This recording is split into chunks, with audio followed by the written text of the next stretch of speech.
अस्सलाम वालेकुम dear viewers. कैसे हैं आप सब? उम्मीद करता हूँ कि सब लोग खैर आफियत से होंगे और दुआ गो कि अल्लाह ताला आप सब लोगों को अपने हिफ्ज़ अमान में रखे। डियर व्यूवर्स, आज की हमारी वीडियो एक फिक्शन पर है, एक नॉवल पर है। जैसा कि पिछली वीडियो के अंदर हमने वर्ल्ड लिटरेचर का जो सब्जेक्ट है उसको डिस्कस किया था। अब वर्ल्ड लिटरेचर जो कि 8th semester BS English language या लिटरेचर का है, उसके अंदर एक आउटलाइन के अंदर ये फिक्शन दिया गया है, जिसके बारे में हम आज अपना जो लेक्चर है वो डिलीवर करेंगे। सो ladies and gentleman, this video is gonna be very very interesting for all of you. वो लोग जो GCUF एफिलिएटेड कॉलेजेस से तालीम हासिल कर रहे हैं और 8th सेमेस्टर के अंदर हैं और BS इंग्लिश के डिपार्टमेंट से बिलोंग इस वीडियो के अंदर हम एक फिक्शन को डिस्कस करेंगे और बहुत ही आसान अल्फाज के अंदर, सिंपल लैंग्वेज के अंदर डिस्कस करेंगे। इतनी सिंपल लैंग्वेज और इतना आसान लेक्चर होगा कि एक बार ही सुनने के बाद आपको पूरी का पूरा जो लेक्चर है, पूरी की पूरी वीडियो आपके ज़हन में बैठ जाएगी। So ladies and gentleman, today we are going to discuss a fiction. आज जिस चीज को हमने डिस्कस करना है वो है एक fiction. What is basically fiction? Fiction होता क्या है, पहले हम इस चीज को देख लेते हैं। फिक्शन क्या होता है? फिक्शन एक इमेजिनेटिव स्टोरी होती है जो सिर्फ आपके माइंड के अंदर घूम रही होती है। नो रियलिटी बेस, किसी भी किस्म की इसके अंदर हकीकत नहीं छुपी होती। आप जस्ट कुछ इंसिडेंट्स को, कुछ वाकयात को देखते हैं। उन वाकयात को देखने के बाद आपके जहन के अंदर उन वाकयात के रिलेटेड एक स्टोरी क्रिएट होना शुरू हो जाती है। मनगढ़ंत स्टोरी होती है, कोई भी ख्यालाती कहानी हो सकती है। अब राइटर इस तरह की ख्यालाती कहानी, इमेजिनेटिव कहानी अपने जहन के अंदर लाता है और उसी कहानी को रियल बनाने के लिए कुछ करेक्टर्स को वो इंक्लूड कर लेता है अपने वर्क के अंदर और उसी को वो अपनी कहानी बना लेता है। So basically fiction is a imaginative story which based on the fictitious things. ये झूठी कहानियों पर, झूठे वाकयात पर मबनी होती है, लेकिन इसमें जो करेक्टर्स पाए जाते हैं वो रियल बेस पाए जाते हैं। तो आज जो हम डिस्कस करेंगे वो बेसिकली एक फिक्शन है और फिक्शन जो है वो हमने एक नॉवेला के थ्रू पढ़ना है। नॉवल की जो छोटी फॉर्म है उसको नॉवेला कहते हैं। नॉवेला क्या होता है? ये बेसिकली बेस करता है लेंथ पे, मीन्स कि कितने वर्ड्स एक पीस ऑफ वर्क के अंदर पाए जाते हैं। कम वर्ड्स पाए जाएंगे, लेंथ कम होगी तो वो आपकी शॉर्ट स्टोरी बनेगा। शॉर्ट स्टोरी से थोड़े अल्फाज ज़्यादा है तो वो आपका नॉवेला बन जाएगा और नॉवेला से ही अगर कुछ अल्फाज ज़्यादा हैं तो वो आपका नॉवल बन जाएगा। So basically today we are going to discuss about a novella. आज हमने जिसको डिस्कस करना है वो एक नॉवेला है, जिसकी जो लेंथ है वो बेसिकली बिल्कुल सेंटर के अंदर फॉल करती है, जिसकी वजह से इसको नॉवेला का स्टेटस दिया गया। इस नॉवेला को जिसने लिखा है पहले हम उसके बारे में देखेंगे। नंबर 2 पे हम उस नॉवेला को डिस्कस करेंगे and at the end we will discuss about the characters. जो इस नॉवेला के अंदर कैरेक्टर्स हैं हम उनको डिस्कस करेंगे। So without wasting of time let's discuss about the biography of the writer. जी, तो आज हमने जिस नॉवेलिस्ट को, जिस फिक्शन के राइटर को पढ़ना है उसका नाम है एल्बर्ट कैमस। ये जी एल्बर्ट कैमस नाम है उसका। इस एल्बर्ट कैमस के बारे में हम जानते हैं कि who is he, what kind of works he has written, कि कौन कौन से वर्क इसने लिखे हैं और किस तरह की इसको पॉपुलैरिटी मिली। जी, Albert Camus. Albert Camus was born right 1 year before world war one. जंग अजीम अव्वल से बिल्कुल 1 साल पहले इस राइटर की बर्थ होती है 1913, 1913 के अंदर। और इसकी जो बर्थ होती है वो होती है फ्रेंच अल्जीरिया। अल्जायर भी कहते हैं, अल्जीरिया भी इसको कहते हैं। फ्रेंच अल्जीरिया किस तरह से है, पहले हम उस चीज को डिस्कस कर लेते हैं, क्योंकि Albert Camus was born in French Algeria, क्योंकि इसकी जो बर्थ हुई थी वो फ्रेंच अल्जीरिया के अंदर ही हुई थी। और फ्रेंच अल्जीरिया क्या है उसको हम देख लेते हैं। अब जो वक़्त है वो है 19th सेंचुरी, 1830 का वक़्त था। जो फ्रांस के लोग थे उन्होंने दुनिया के डिफरेंट हिस्सों के ऊपर कब्जा करना शुरू कर दिया था और कुछ हिस्से उन्होंने अफ्रीका के भी अपने कब्जे में ले लिए थे। जिस तरह ये जो अल्जायर है, अल्जीरिया, ये भी फ्रांस के कब्जे में आ गया था और फ्रांस वालों ने, फ्रेंच लोगों ने अल्जायर को, अल्जीरिया को अपनी एक कॉलोनी बना लिया था।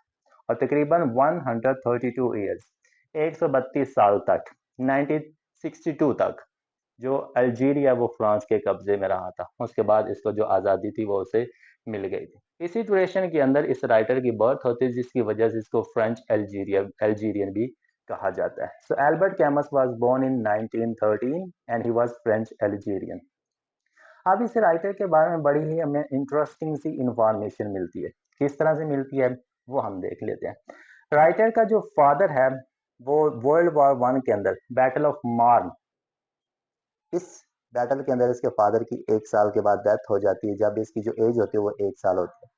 His mother was not able कि वो इसकी परवरिश कर सके, मीन्स कि वो इस तरह की खातून नहीं थी कि वो अपने बच्चों की परवरिश कर सकती थी। इसलिए वो अपने दो बच्चों को अपनी मदर के यहाँ, मीन्स के इन बच्चों के जो ग्रैंड मदर उनके पास दे देती ताकि वही इनकी लुक आफ्टर कर सके। तो एल्बर्ट कैमस और उसका एक भाई था, वो दोनों अपनी ग्रैंड मदर के पास उन्होंने तकरीबन 8 साल तक की जिंदगी गुजारी थी।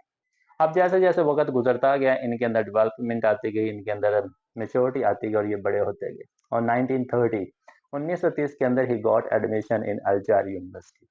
जहाँ पे ये पैदा हुए थे वहाँ पे एक यूनिवर्सिटी थी, इस यूनिवर्सिटी के अंदर इन्होंने एडमिशन ले लिया और डिफरेंट सब्जेक्ट को डीपली इन्होंने स्टडी करना शुरू कर दिया। His main focus was in philosophy. Philosophy से ये बहुत गहरा ताल्लुक रखते थे, ज्यादातर फोकस जो इनका था वो फिलोसफी के अंदर ही था। अब यूनिवर्सिटी डेज के अंदर ही गॉट अ डिजीज। बेसिकली इसको जो डिजीज लगी थी वो टीबी, जिसको हम शॉर्ट फॉर्म में टीबी कहते हैं, लेकिन इसकी जो रियल फॉर्म है वो ट्यूबरकुलोसिस है। इस बीमारी के अंदर यानी कि ये सफर होना शुरू हो जाते हैं। राइट आफ्टर 5 ईयर्स, जो 5 साल के बाद जो है ये इस बीमारी से छुटकारा हासिल कर लेते हैं। और छुटकारा हासिल करने के बाद में इसकी अपनी जो बाकी की ज़िंदगी है ना वो गुजारना शुरू कर देते हैं। और ये अपना जो प्रोफेशन उनके अंदर डिफरेंट चीज़ों को इंक्लूड करना शुरू कर देते हैं। Just like he was a journalist, he was a philosopher, he was a dramatist, he was a ऐसे राइटर। ये कुछ इसके प्रोफेशन थे जहाँ पे इसने खुद को इंडल्ज किया था। वक्त आ जाता है कि 1942, 1942 के अंदर he wrote his very first famous work. 1942 के अंदर ये सबसे अपना मशहूर और सबसे पहला नावल लिखता है जिसका नाम होता है, फ्रेंच के अंदर लिखता है। फ्रेंच का जो टाइटल है उसका नाम है एल इट्रेंजर। ये फ्रेंच का टाइटल है, बाद में इसी वर्क को ट्रांसलेट किया गया था इंग्लिश के अंदर और इसके जो टाइटल बन गया वो दो टाइटल बन गए। इसको कहते हैं द आउटसाइडर और इसको कहते हैं द स्ट्रेंजर। ये दो वर्क थे, सॉरी दो नाम थे जो एल इट्रेंजर के जो फ्रेंच टाइटल था उसको इंग्लिश के अंदर कन्वर्ट किया गया था। एल इट्रेंजर को इंग्लिश के अंदर ट्रांसलेट किया गया तो इसको द आउटसाइडर भी कहते हैं और द स्ट्रेंजर भी कहते हैं। ये एक नॉवेला है और ये एक कैरेक्टर के गिर्द स्टोरी घूमती है जिसके बारे में हम इंशाल्लाह पढ़ेंगे और यही आपके सिलेबस का जो है वो पार्ट है। पहले हम राइटर की जो बायोग्राफी उसको मुकम्मल करते हैं, फिर हम इंशाल्लाह इसको टाइटल को भी डिस्कस करेंगे। ठीक है जी, इसने अपना वर्क लिखा। वर्क लिखने के बाद जैसे जैसे वर्क लिखते गए लोगों ने इसको एसोसिएट करना शुरू कर दिया दो फिलोसफीज के साथ। वो one is absurdism and number two is existentialism. So these were the two philosophies. Means के इसका वर्क पढ़ने के बाद लोगों ने कहा कि he is the absurd, means के इसका जो तल्लक है वो एब्सर्डिज्म से और एग्जिस्टेंशियलिज्म से। एब्सर्डिज्म क्या होता है, एग्जिस्टेंशियलिज्म क्या होता है, पहले हम इस चीज को डिस्कस कर लेते हैं। एब्सर्डिज्म क्या होता है कि जब इंसान इस दुनिया के अंदर आ जाता है, he tries to find out the meaning of the life. तो वो इस दुनिया के अंदर रहते हुए जिंदगी का मतलब ढूंढना शुरू करता है, जिंदगी के माने, जिंदगी का मीनिंग ढूंढना शुरू करता है कि हम इस दुनिया के अंदर आए इसका मतलब क्या है, हम इस दुनिया से चले जाएंगे इसका मतलब क्या है, दुनिया के अंदर रह के हम क्या कर रहे हैं, व्हाट डज इट मीन, जब हम मर जाएंगे तो उसके बाद क्या होगा। मीन्स के इस तरह के कुछ क्वेश्चन हैं that we ask to life, जो हम जिंदगी से पूछते हैं। लेकिन जो जिंदगी होती है इन रिस्पॉन्स वो साइलेंस होती है, वो हमें कुछ भी जवाब नहीं देती। व्हेन वी बिकम आंसरलेस, जब हमें आगे से रिस्पॉन्स नहीं मिलता, आगे से हम जवाब नहीं ले पाते तो वो चीज़ आंसरलेस बन जाती है और जो चीज़ आंसरलेस होती है उसको एब्सर्डिज्म कहते हैं। मीन्स के ज़िंदगी का जो मतलब है हमें उसका पता ही नहीं चलता कि ज़िंदगी का असल में मकसद क्या है। तो ये चीज़ जो होती है वो एब्सर्डिज्म होती है। For example you can take example, एक तालिब इल्म है, एक स्टूडेंट है। ही नोज के एक दिन उसकी मौत हो जानी है, एक दिन उसने इस दुनिया से चले जाना है। फिर भी हर एक इंसान के अंदर, हर एक तालिब इल्म के अंदर क्यूरियोसिटी होती है कि वो इम्तिहान में अच्छा परफॉर्म करे, इम्तिहान में अच्छे मार्क्स ले, अच्छे ग्रेड्स ले। लेकिन ज़िंदगी का कोई मकसद नहीं, क्योंकि हमने एक दिन इस चीज़ को छोड़ के चले जाना है। तो ये चीज़ हाँ किसको शो करती है, एब्सर्डिज्म को शो करती है। Number 2 we have existentialism. Existentialism है जी हमारे पास। एग्जिस्टेंशियलिज्म क्या होती है कि ज़िंदगी के अंदर कोई भी मकसद नहीं होता, ज़िंदगी का किसी किस्म का ऑब्जेक्टिव, किसी किस्म का एम नहीं होता। लेकिन जैसे-जैसे हम ज़िंदगी गुज़ारते हैं, जैसे-जैसे हम बड़े होते हैं, वैसे-वैसे हम अपनी ज़िंदगी को बामकसद बनाते हैं। वैसे-वैसे हम अपनी ज़िंदगी को एम्स देते जाते हैं, ऑब्जेक्टिव्स देते जाते हैं। फॉर एग्ज़ाम्पल जी, व्हेन वी गेट बर्थ, तो हम गरीब होते हैं। फॉर एग्ज़ाम्पल जब हमारी बर्थ होती है, पैदाइश होती है, तो हम अमीर नहीं होते, गरीब होते हैं। लेकिन जैसे वक़्त गुज़रता है, we do hard work, we study and we get better jobs, तो हमारी जो अंदर पॉवर्टी होती है, गरीब होते हैं, हम अपनी उस गुर्बत को ख़त्म कर देते हैं। जब पैदा हुए थे, हमारा कोई मकसद नहीं था, लेकिन जैसे हमारे पास दौलत आई, हमने स्टडी किया, हमने प्लानिंग की, तो हमारी ज़िंदगी का एक मकसद बन गया। That is called existentialism. Let's take another example. अगर आप मॉडर्न सोसाइटी सोसाइटी के अंदर के एग्जांपल लेंगे, तो वी आर वुमेन, औरतों की एग्जांपल लेंगे, तो औरतों का जो मुआशरे के अंदर एक माइंडसेट बना हुआ, वो यही बना कि जो औरत है वो घर गृहस्थी संभालने वाली। मीन्स कि औरत की शादी होगी, ब्याह होगी, तो वो सिर्फ घर ही संभालेगी। ठीक है जी। लेकिन जैसे-जैसे वक़्त गुज़रता है, औरत को अपने राइट्स पता चलते हैं, औरत तालीम हासिल करती है, औरत जॉब हासिल करती है, तो औरत के हमारे ज़हन में या औरत के ज़हन में जो एक माइंडसेट बना होता है, वो टोटली तौर पे ख़त्म हो जाता है और उसका एक अपना न्यू एम आ जाता है, जिसको हम एक्जिस्टेंशियलिज़्म बोलेंगे। सो these are the 2 philosophies, एब्सर्डिज़्म and एक्जिस्टेंशियलिज़्म। ये दोनों की दोनों फिलॉसफीज़ एल्बर्ट कैमस के हर एक वर्क के अंदर पाई जाती हैं। जो हमने आपका नॉवेला डिस्कस करना है, बेसिकली वो पूरा का पूरा जो नॉवल है, वो इन दोनों चीज़ों के ही गिर्द घूम रहा होता है। ठीक है जी, तो इस तरह से ये ज़िंदगी गुज़ारता गया एंड एट लास्ट इन 1960 1960 के अंदर इस राइटर की, मशहूर राइटर की मौत हो जाती है। मौत किस तरह होती है? ही स्टक इन कार एक्सीडेंट। इसका जो हादसा होता है, वो कार एक्सीडेंट के अंदर होता है और कार एक्सीडेंट की वजह से इस बंदे की मौत हो जाती है। लेकिन Edward Camus is one of the effective writer of 20th century.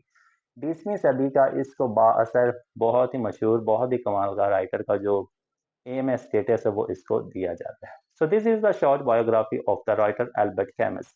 एक बार फिर जल्दी से हम चीज़ों को रिकैप कर लेते हैं।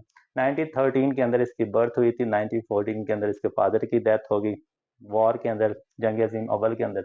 8 साल तक ये अपनी ग्रैंड मदर के साथ रहा। 1930 के अंदर ये अल्जीरिया यूनिवर्सिटी चला गया, वहाँ पे इसको ट्यूबरक्लोसिस हुआ। बाद में इसने कुछ प्रोफेशंस को ज्वाइन किया, जैसे फिलोसफी, जर्नलिस्ट, ड्रामा, तो इस तरह के प्रोफेशन इसके अंदर आते गए।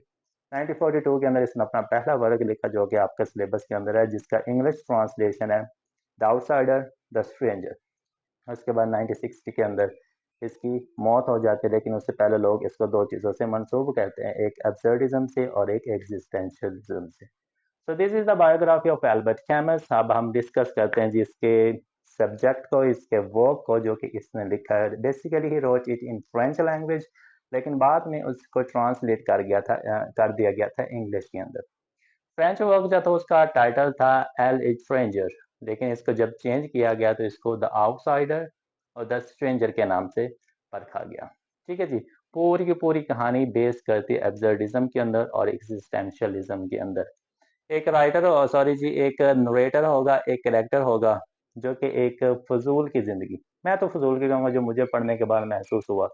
मीन्स कि बेमानी सी जिंदगी गुजारे, उसकी जिंदगी का कोई ऑब्जेक्टिव नहीं, कोई मकसद नहीं, उसको कोई लेना देना नहीं, चाहे उसकी जिंदगी के अंदर कोई आए, कोई जाए, कोई क्या हो, what's ever is happening in his life, उसको किसी चीज का 1% भी फर्क नहीं पड़ता, जो कि शो करता है आपके एग्जिस्टेंशियलिज्म को और आपके अब्सर्डिज्म को। ठीक है जी। So this is today's video.